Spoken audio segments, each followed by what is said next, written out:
All right, so here's an example using that change in gravitational energy. So again, think of it as MGH. So what's the change in gravitational potential energy in an astronaut who's that mass lifted from the Earth's surface? Okay, so there's the radius to the center of the Earth to an altitude of that height. So again, we're really looking at MGH here. We're moving up the surface of the Earth up to a height. We're looking at delta H. But because delta H is getting large, okay, becoming greater, then we can no longer use MGH.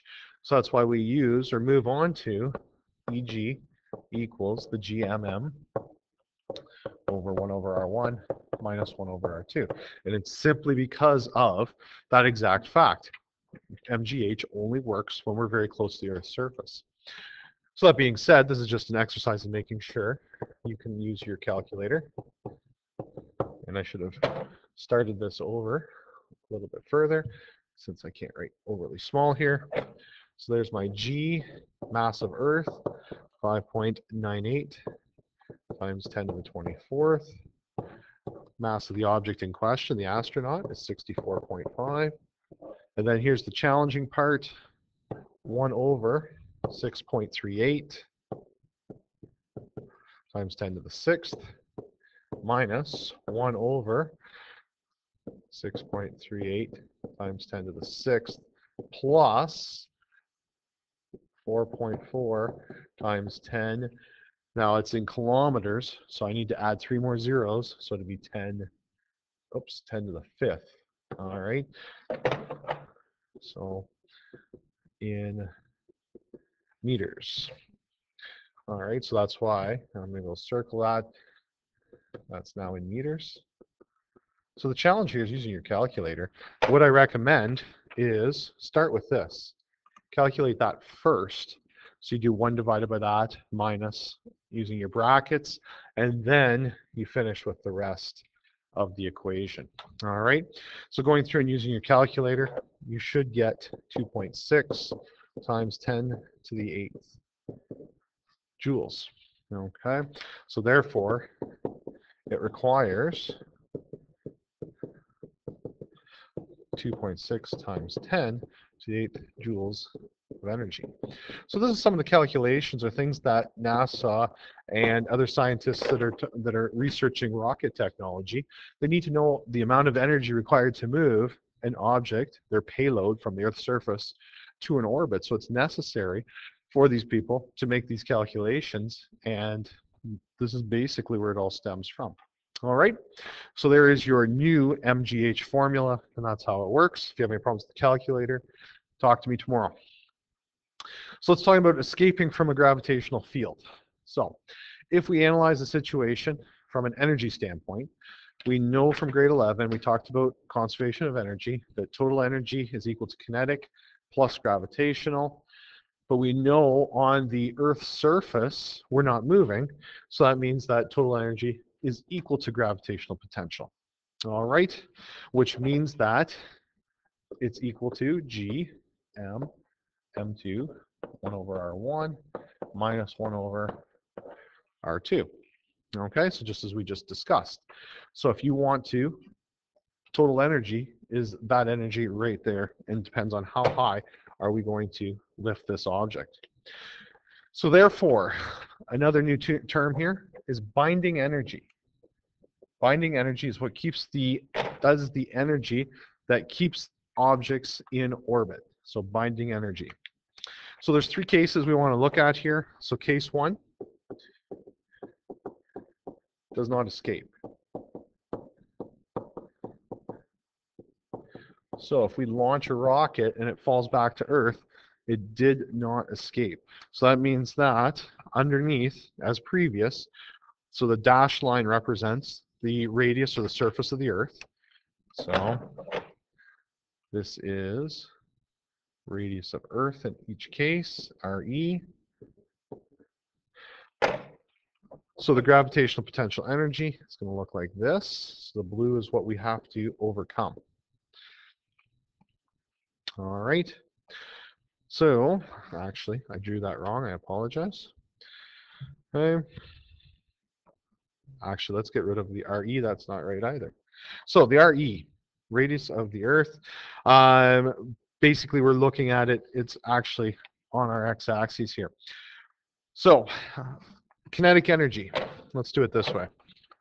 Kinetic energy is going to be on the positive y-axis. Gravitational potential energy is going to be on the negative y-axis. One's going to be stored, and the other one is what's going to be available. So let's look at it this way. This will probably make a lot more sense for you. Kinetic energy. So let's say that this curve represents the kinetic energy available due to the rocket, the fuel. All right. If the gravitational potential energy is greater than the kinetic energy, then what we have is this difference in y values. This difference in energy means that we did not have enough energy to escape the Earth, and we would not achieve orbit, then the object would actually return or fall back to Earth. All right. Case 2. Hey, we achieve orbit. So if we achieve orbit, that means that the kinetic energy is going to be all used up. So as we get further and further from the Earth, that kinetic energy is being used up from the rocket, and gravitational potential energy is equal to that, then we achieve what we call an orbit. So when scientists want their rockets to break orbit and head to the moon, so in case 3, leave orbit or escape orbit, escape Earth. What happens in that case? Well, we know what gravitational potential energy exists here. We need to overcome that. So that means that we are going to have a reserve of energy from that kinetic, and now that surplus appears on the opposite side of our x-axis compared to case number 1. So if you look at the location of those surpluses, here the surplus is below the x-axis, so that means that we had not enough energy, a negative amount of energy remaining, means we plummet back to Earth. In this case, we have a positive amount of energy left over, which means we still have enough energy to continue on so we can escape the Earth's gravitational well or its pull. So that binding energy, the achievement, depending on what you're trying to do, if you're trying to achieve orbit, you want the kinetic energy or the rocket boost to equal the gravitational pull, pulling it back to Earth. If you want to escape, then you need to have more energy than the energy created from gravity. So that allows us to move on to a discussion about escaping Earth's potential, or gravity well, energy potential gravity well. So if I draw a free body diagram for an object that is trying to either get into orbit, so here's my satellite or rocket, it has the force due to gravity pulling it back toward Earth. We have the centripetal force of the satellite, so I guess we're looking at basically a satellite that's in orbit. So we're achieving a circular orbit. That means that the velocity is in this direction. So force due to gravity is pulling the object back to Earth. Centripetal force is pushing the object outward. If in orbit, or if we achieve orbit,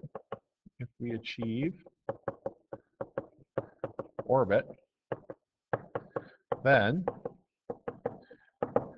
that means our centripetal force is equal to our gravitational force.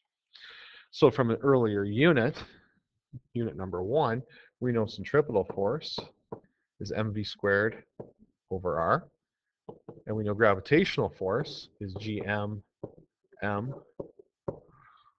over r squared, where those r's are actually the same value. So they do reduce in this case down to r, and if we multiply the r up, then we end up with m r v squared equals gm m. and you don't have any fractions to worry about. So that's one variation. All right. Now, if you remember, we had three formulas for centripetal force.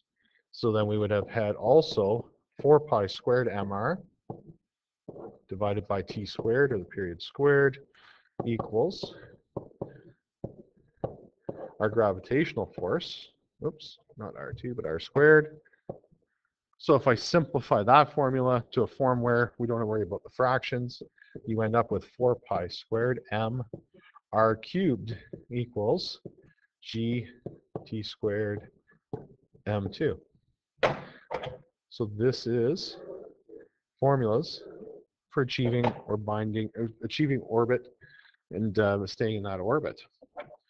The third variation is with frequency, so 4 pi squared m f squared r equals g m squared over r squared. Rearranging that formula, you end up with 4 pi squared m f squared r cubed equals gm m2. So similar to unit number 1, you had 3 different formulas for centripetal acceleration. You had 3 formulas for centripetal force. Well, here we have 3 equations for maintaining or figuring out the amount of mass, depending on what we're dealing with, in order to achieve or maintain that orbit. All right. Which then leads to revisiting our equation for gravitational potential energy. So this is your MGH formula, or the new version of it, I should say. So Gm m2 is 1 over r1 minus 1 over r2. What happens if r2, so let's say we're leaving Earth altogether. So what happens if r2 goes to infinity? Okay, so it gets very, very, very large. Then, if that's the case, then 1 over r2 is going to be approximately equal to 0. Okay, so our new formula, G becomes Gm m2, and it's just going to be 1 over r1, and cleaning that up, Gm m2 over r1. That is our EG. So what's the difference between the 2 equations? And this is where you got to be very careful on your formula sheet. Remember, this is our gravitational potential. Where's red here? So you have this one already added to the cheat sheet. This is our gravitational potential energy. Okay, that is energy to move an object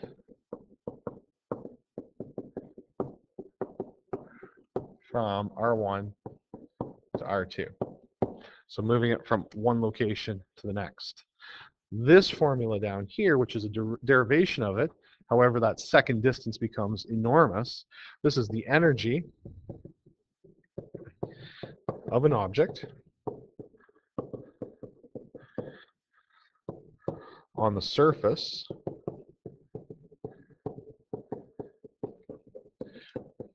due to gravitational intensity.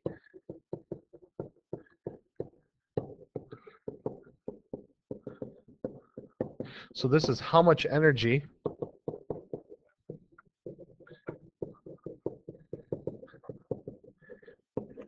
it would take